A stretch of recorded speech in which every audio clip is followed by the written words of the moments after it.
Have you ever felt the crushing weight of life pressing down so hard that you can barely breathe?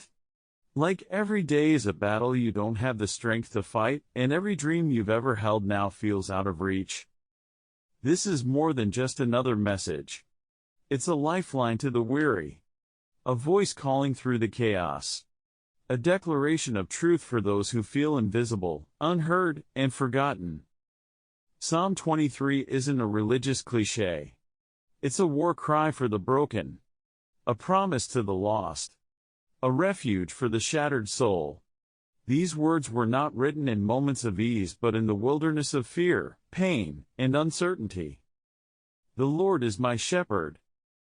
Stop and let those words sink in. The Lord, your shepherd. Not distant, not indifferent, but fiercely protective and eternally present. Shepherds in ancient times were warriors. They risked everything for the safety of their flock.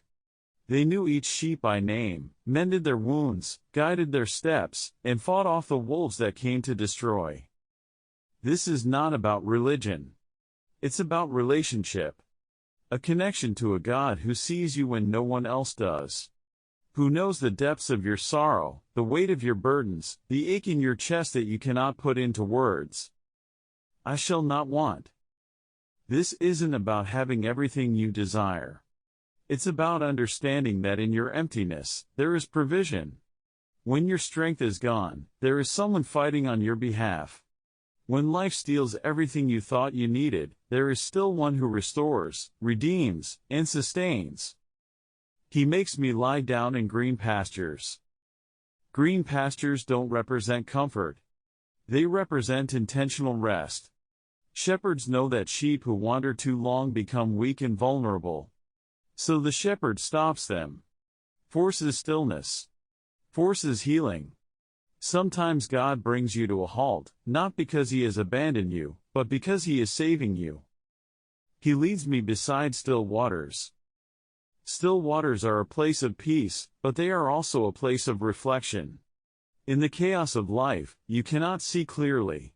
You cannot heal what you won't pause to feel. God invites you to the stillness.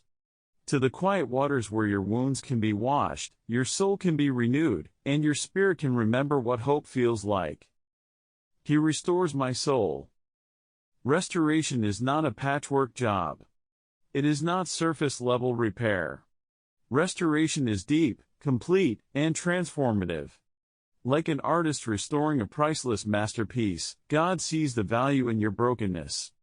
He sees the beauty beneath the damage, and He lovingly, patiently restores every part of you. He leads me in paths of righteousness for His name's sake. You are not wandering aimlessly. Every trial, every setback, every unexpected turn in your story has purpose. God is leading you through the darkness, through the uncertainty, not because you have all the answers, but because He does.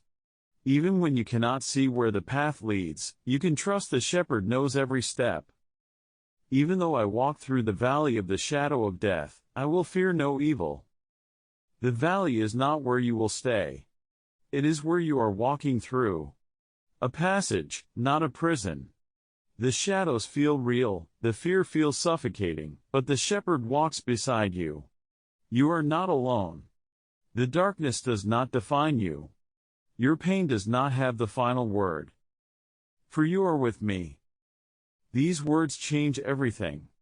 They are not conditional. Not uncertain. You are with me. Right here, in the middle of the storm. In the tears. In the questions. In the silence. God's presence does not waver when life gets hard. His strength does not falter when yours does. Your rod and your staff, they comfort me. The rod protects. The staff guides. God does not just watch from a distance. He steps into the mess. He fights the battles you cannot win. He pulls you back when you stray too far. He carries you when you can no longer walk. You prepare a table before me in the presence of my enemies. This is not just survival. This is victory. God prepares a feast in the middle of the chaos.